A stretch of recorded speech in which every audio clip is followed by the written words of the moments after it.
Hereafter details the measures that responding psychological assistants are going to with hopes of managing how survivors are coping. AP News features an expose on the psychological health response supporting the survivors of Champlain Towers South, leaving me to question the support on offer. I will be giving you a content advisory as some of the details reserved in this story could be triggering to some listeners.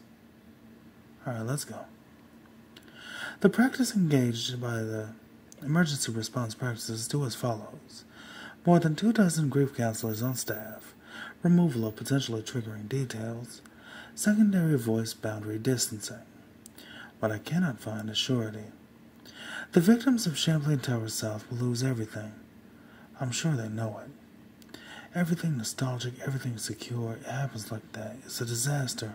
Why don't the therapists have a more robust therapy to work with?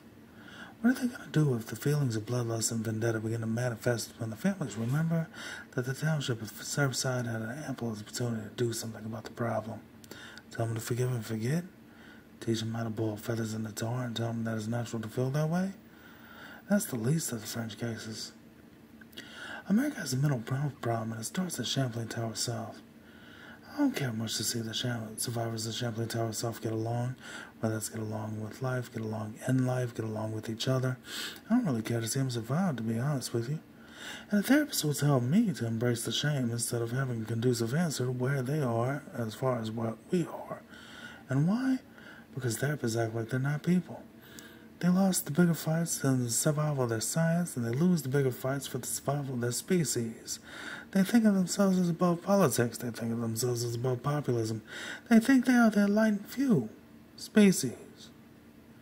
I say so only because I'm indifferent, and my indifference is my kindness. Though I leap back, forth, and sideways, I will quickly leap to my next confirmation. I'm not Teflon to be any more unlikely to be recklessly confirmation biased than any other person who might come through desperation. The therapist tells me to embrace shame. The therapist tells me to embrace their own confirmation bias. They tell me confirmation bias is that I should embrace. What good are they? If I knew how to do that, I'd have done it already. I'm sad I even had to ask.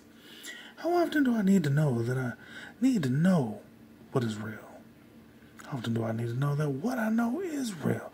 Most people don't even want to know that you don't want to know.